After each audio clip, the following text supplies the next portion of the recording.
A little backstory. When I was 19, I lived with my mom in a ranch-style house on a road that backed up to a large field. On the other side was the main highway. About half a mile down from me was a loony farmer, and about a mile on the other side of me was pretty much a crack house. I guess someone used to live there, but it was run down. I will say that the crackheads were pretty quiet. Other than those two houses, we were isolated. At the time, I was working full-time and going to school full-time. One of my classes ends at 10:30 p.m., and I often wouldn't get home on the day of the week until about 11:15ish. I was driving home one night, and I noticed a guy walking down the road.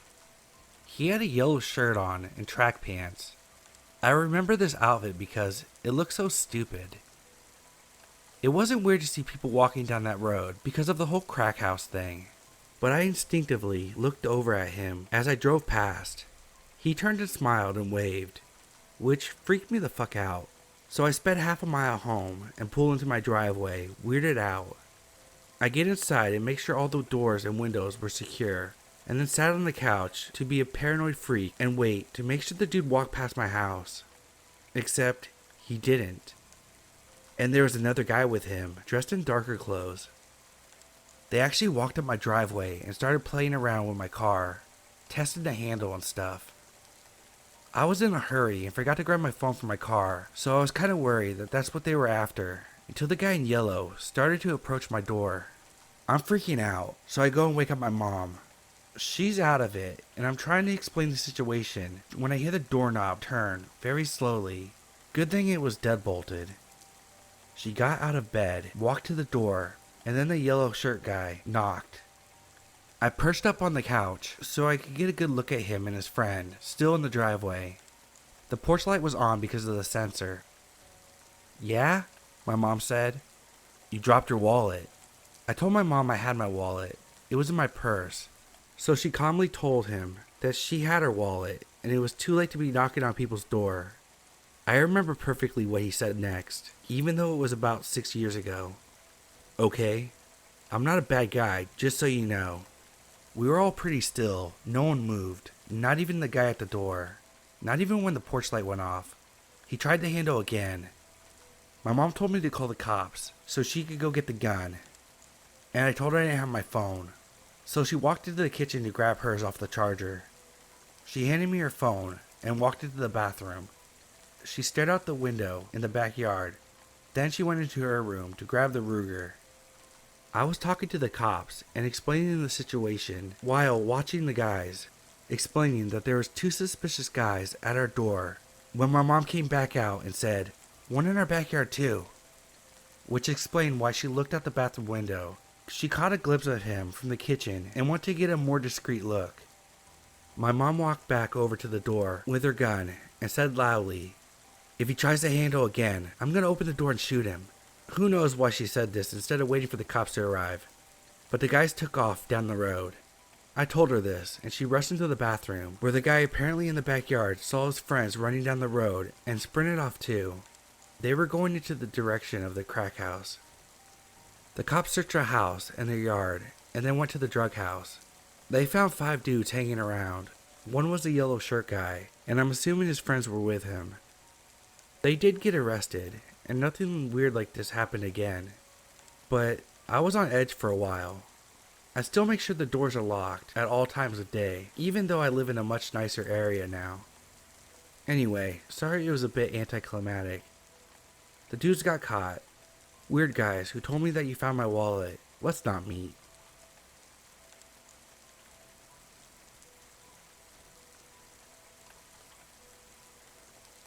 Hey everyone, first time poster here.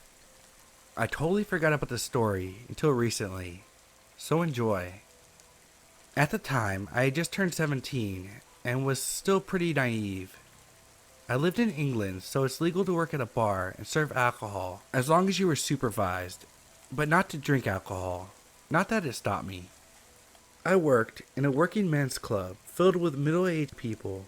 Most were really nice. I sold bingo tickets twice a week for my dad's cousin, and I was pretty good at it. It's not typical to get tips, but I earned more in tips than I did on my actual wage. On Saturday, my dad would come over with me to have a drink with my elder sister while they played competitive darts in the main bar overlooking my booth. This one particular night, there was this middle-aged, average-looking guy, a little on the plump side, but generally unnoticeable. On the first round of selling tickets, he was at the fruit machine opposite the entire time, looking over at me occasionally. The second round he approached me, asking me what I was selling and how bingo worked. Clearly had never played before, but hey, everyone starts somewhere, right? He bought some tickets and offered to buy me a drink. I declined and informed him I was underage. By now, I had a bit of an uneasy vibe and didn't want to take a drink from a guy I didn't know. He offered me a cola, complimenting me a little too hard. Again, I declined and went on my way to help with a game in the main hall, which was part of my job. The third time, he stood against the wall adjacent to me and just watched me work. He waited until the queue calmed down and bragged about how much money he had and how he wants to be my sugar daddy, how cute I am, commenting on my figure, my boobs, my butt, etc. I was trapped in my booth. I was late into the main hall, so the concert chairman, which is the guy that calls the bingo numbers and gives out the winnings, comes out and asks what's going on. This guy claims that we are just talking. I apologized to the chairman, and he walked me into the hall. He said that he could tell that I was freaked out, so I told him everything. He made the bar staff aware, who also made my boss, which is my cousin's dad, aware as well. The last round of selling tickets, he doesn't even wait for me to get back to my booth. He grabs my ass, telling me that he wants to be my sugar daddy once again. Tries to push me up against the wall, and is suddenly spun around. Not just by my dad, but my boss and numerous staff members and customers who saw and heard what went down.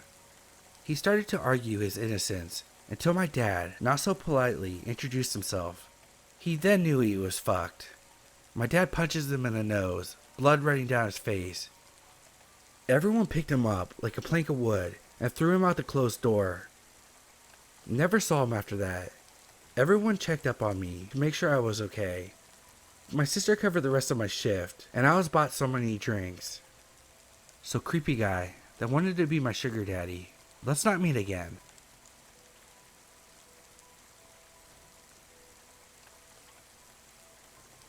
My boyfriend who I live with works as a teacher in town about 15 minutes away by train. He gets home more or less at the same time every day, give or take an hour or so. I, on the other hand, work from home. In late January of this year, we had gotten into a pretty big fight about something stupid.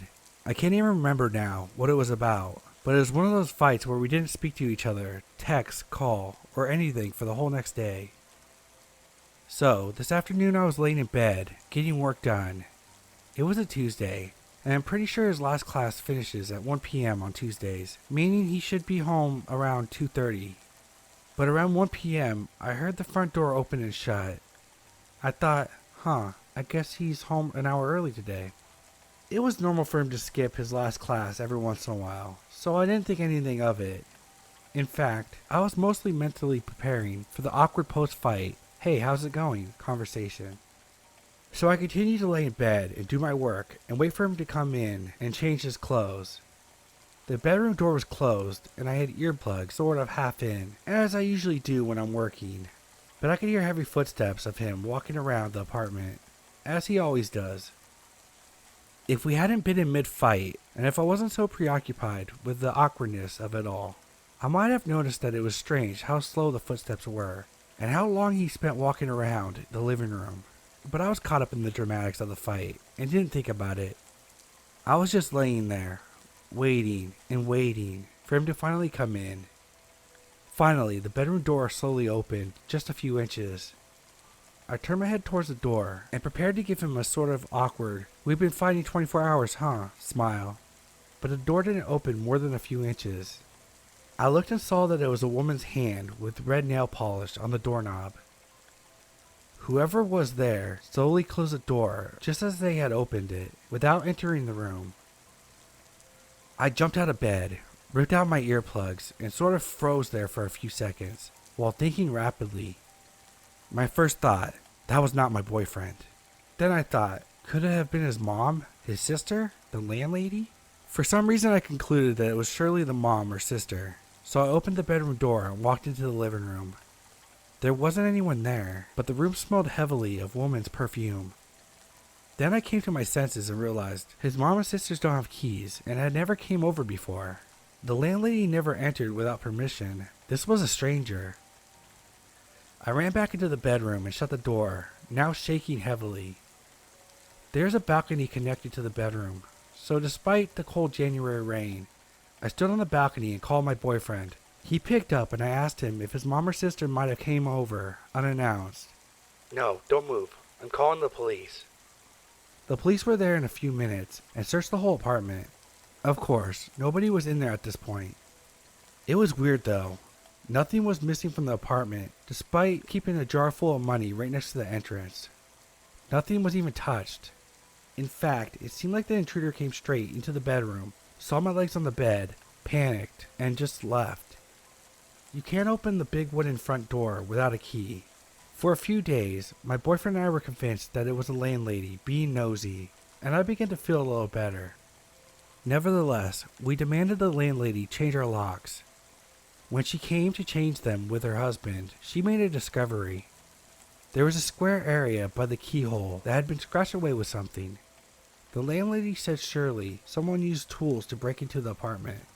Then, a day or two later, my boyfriend told me, I have to tell you something, but don't freak out. He told me that the orange kitchen scissors were missing. I obviously freaked out. I tore the apartment apart looking for those scissors. It's been 6 months and those scissors are gone. So the whole thing is just creepy and weird. A stranger breaks into a nice apartment but doesn't touch or take anything valuable, not even the jar of money sitting right next to the entrance. Takes scissors from the kitchen, goes straight into the bedroom, sees someone on the bed and leaves immediately. I never got to meet this person who opened the door that day, and I hope I never do.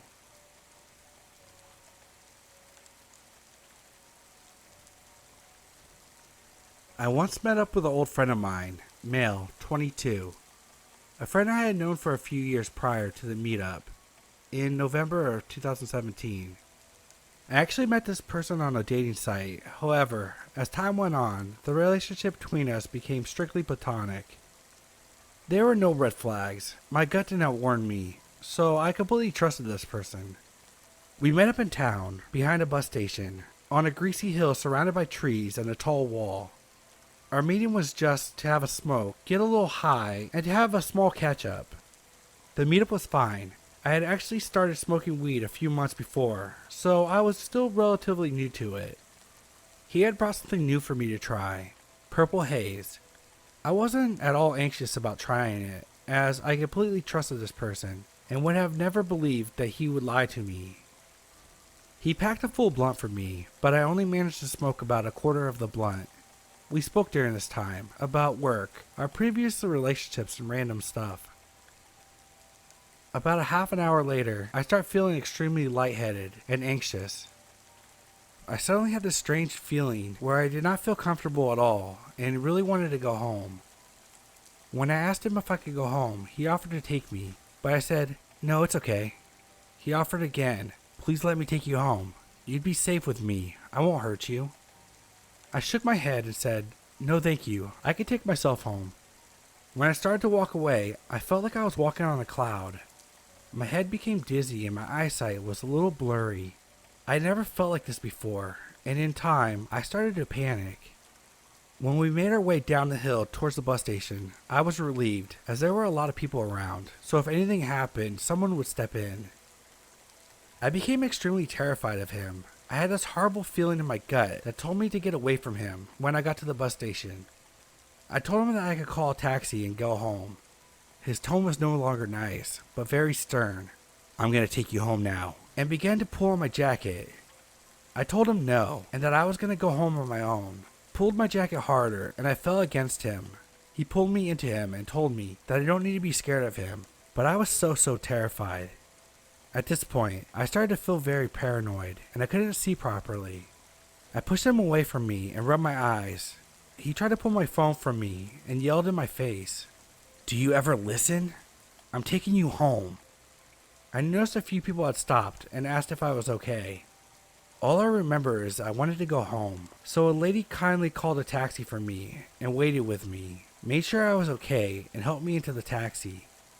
During the time when I waited for the taxi, he kept trying to get me to come into his car, but the lady that looked after me told him to go home and that she was going to take me home instead, so he left.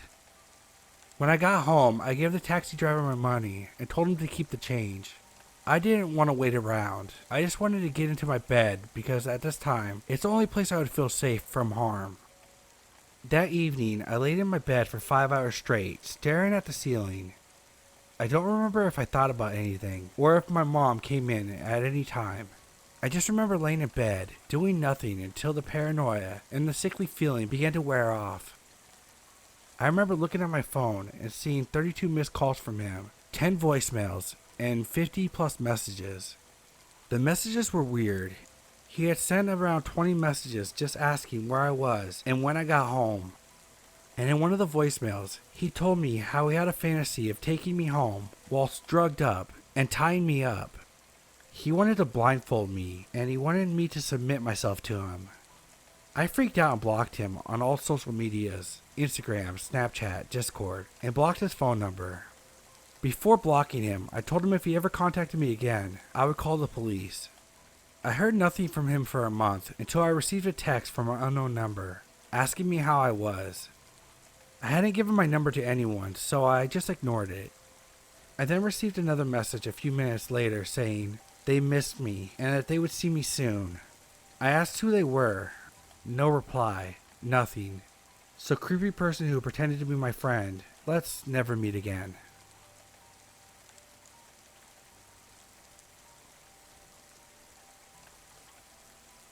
If you haven't seen my other stories I've posted on here, I'll give you the same background.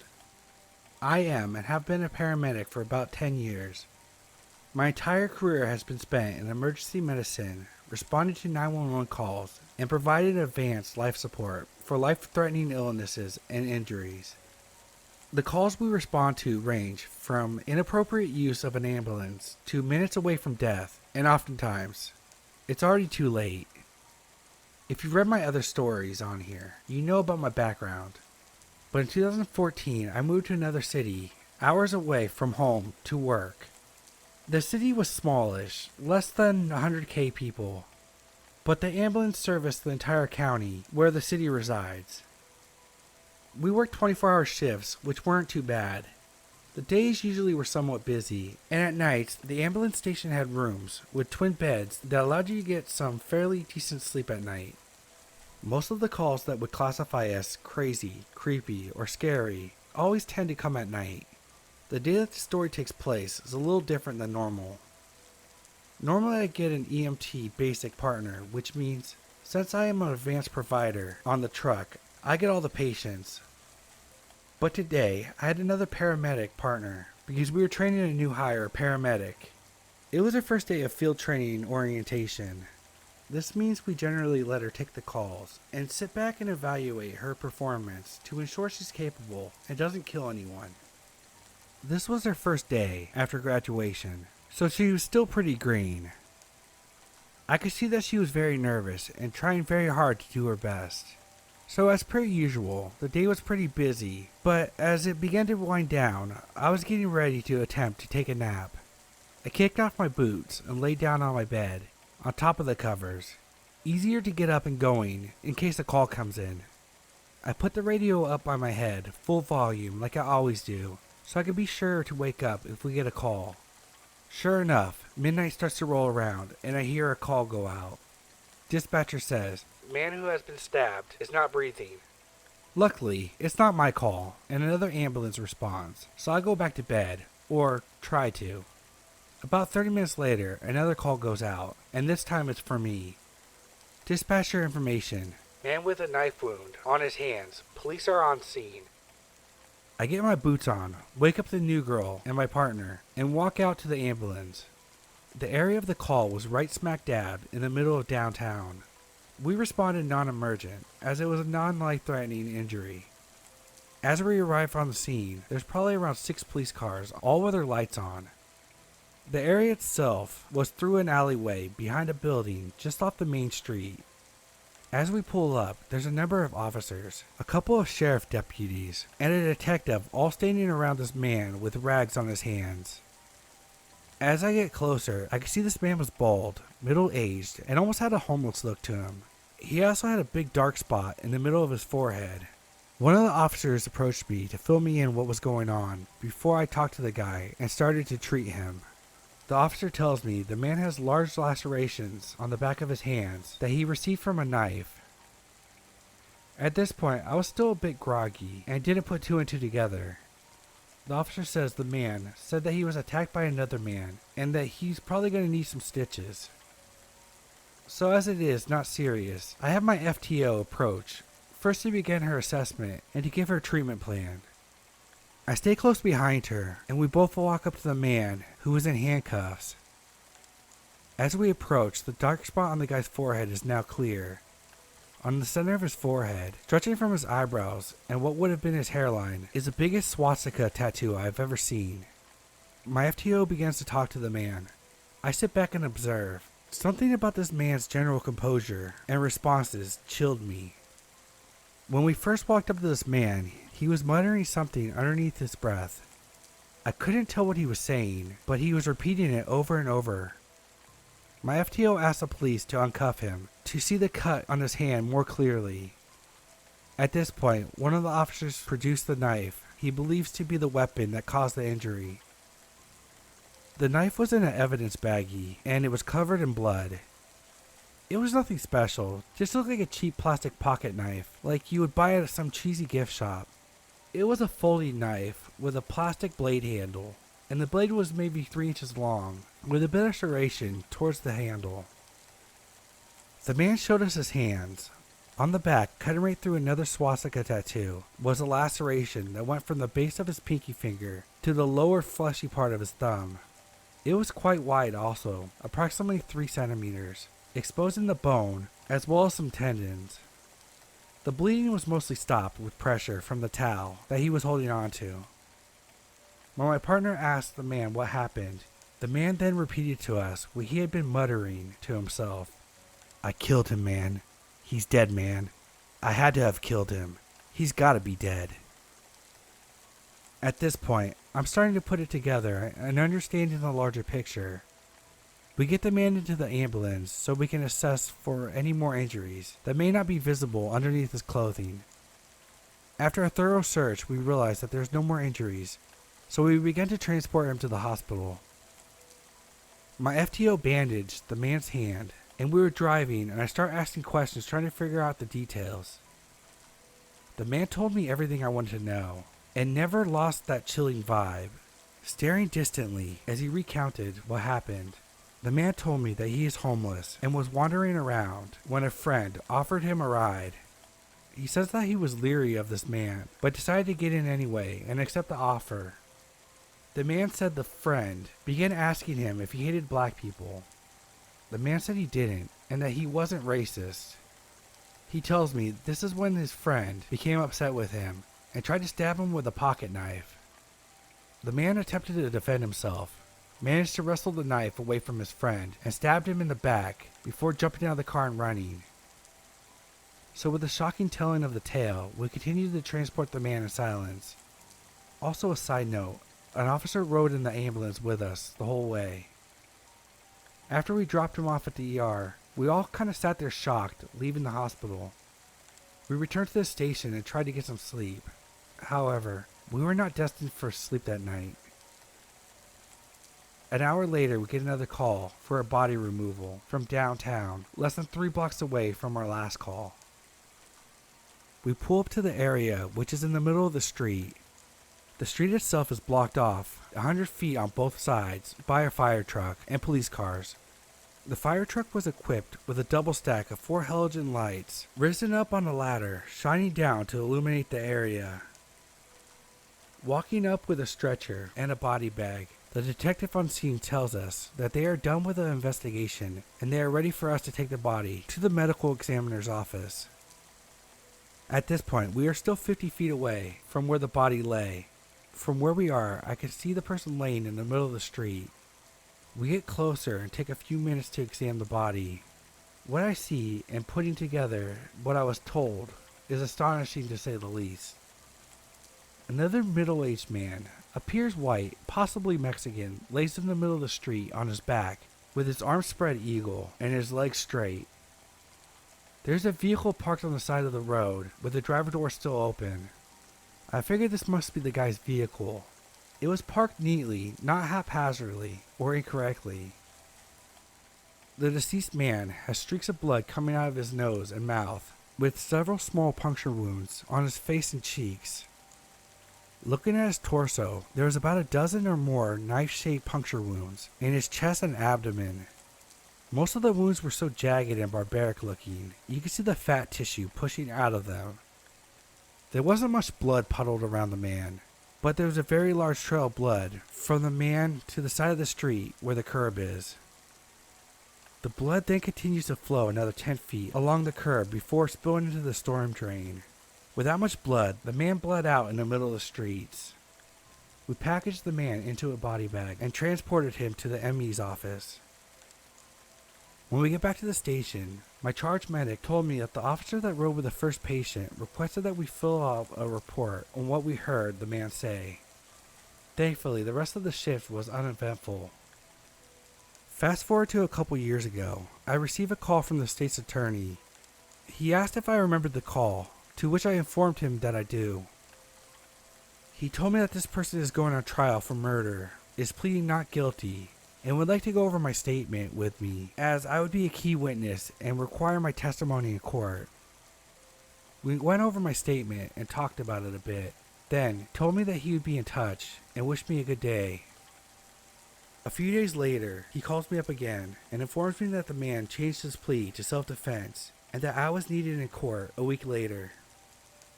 Literally one day before the trial, he calls me up again. He tells me that this time the man has changed his plea to guilty and I was no longer needed. I don't know what happened after that. I never really looked into it. It's just another brick on the wall, so to speak. A story filed away in my brain, probably never to be forgotten.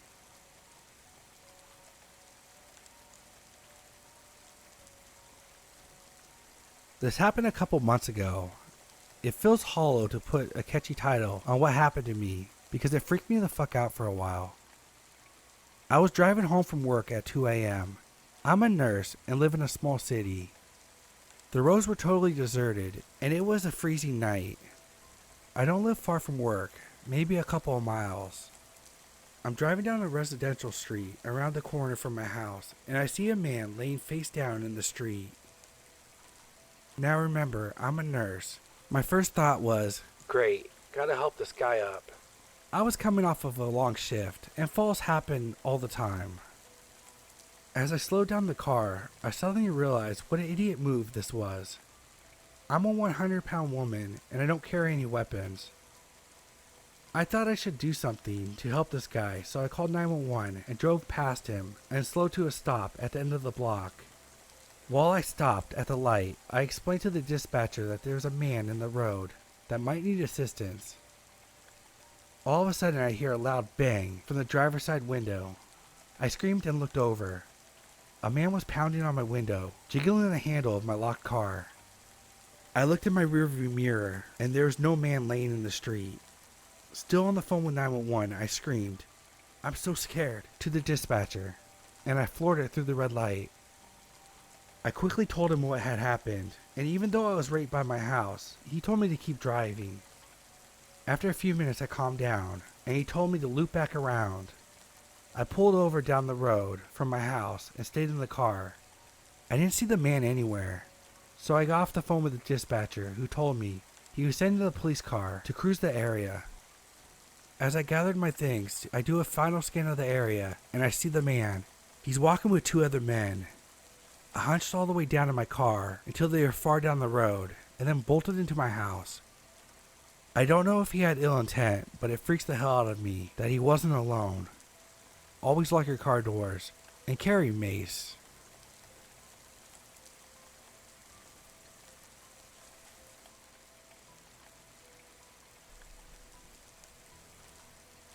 I was around 13 years old, and at the shopping center with my parents. I wanted to go off on my own for a while and wander around by myself, and my parents agreed. After a little while, I stopped by a woman in casual clothes. She told me that she was an undercover cop and I was suspected of shoplifting. Because I was young, I was terrified. I didn't ask her for ID or anything like that. I didn't know I could question authority. She asked me to look through my bag, and I let her, insisting that I hadn't stolen anything. She asked me how old I was, who I was there with. Then she asked me something that still sends a chill down my spine. Are your parents expecting you to go home with them tonight? I told them of course they were. Why wouldn't they be? She then insisted that I had to follow her to go figure out the shoplifting thing. I went. She was leading me towards the exit.